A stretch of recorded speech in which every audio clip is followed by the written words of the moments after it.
Good morning. গতকাল বলেছেন যে যারা চলে গিয়েছে তারা কালীঘাট তৃণমূলে ফিরে আসলে 1 ঘন্টার মধ্যে পদত্যাগ করবে। আসলে এটা আমার মনে হয় 4 তারিখের রেজাল্টের পর 5 তারিখ করলে ভালো হতো, উচিত ছিল 5 তারিখে কতালে, তাহলে অন্তত মমতা ব্যানার্জির পলিটিক্যাল ক্যারিয়ারে এরকম অবস্থা হতো না।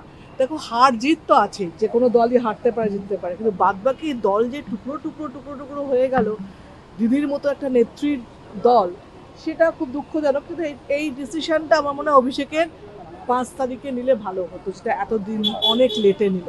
আমতলার যে পার্টি অফিস সেটা ভাঙার পর অভিষেক বন্দ্যোপাধ্যায় বলছেন এটা হচ্ছে রাজনৈতিক একটা প্রতিহিংসা করা হচ্ছে। হ্যাঁ, বুলডোজার কালচারও আমি সাপোর্ট করি না, কারণ একটা পার্টি অফিস মানে এতগুলো লোকের যোগাযোগের কেন্দ্র, এবং সেটা যদি এই অবস্থায় ভাঙা ভাঙা সিস্টেম হয় বা আগুন লাগানোর সিস্টেম হয়, তাহলে এই প্রতিশোধ নেওয়ার রাজনীতি তো কন্টিনিউ করবেই। যেমন র্যাগিং হয় না, একটার পর একটা পরের জেনারেশন করে, তো সেটা আমার মনে হয় না খুব ঠিক। দিদি, আপনারা 21শে জুলাই নিয়ে কি ভাবছেন, কোথায় থাকবেন? আমাদের দিল্লিতেই থাকা, কারণ 20 তারিখ থেকে সেশন শুরু, তো দেখা যাক, আজকে আমাদের মিটিং আছে, মিটিংয়ের পর আমরা ডিসাইড করবো কী হবে। ডেরেক ওব্রায়েন বলছেন যে এটা একটা প্রতিহিংসা করা হচ্ছে, কারণ স্পিকার বলছেন তৃণমূলের সাংসদ, আবার আরও একজন যিনি বিজেপির সাংসদ তিনি আবার বৈঠক করছেন। কি হচ্ছে? তৃণমূলের সাংসদ বৈঠক করছে মানে?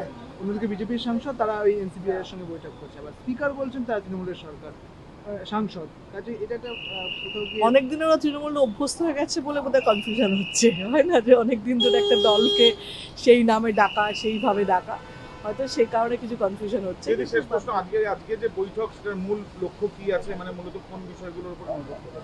না, একটু হচ্ছে আমাদের অফিসিয়াল অনেক কাজ আছে, যেগুলো আনঅফিসিয়ালি কথাবার্তা হয়েছে সেগুলো অফিসিয়ালি নোট করা, এবং রুলস হিসেবে যেগুলো, এবং স্পিকারের ইনস্ট্রাকশনে কি কি চাই স্পিকারের লিখিতভাবে, সেগুলো আমরা করে নেব।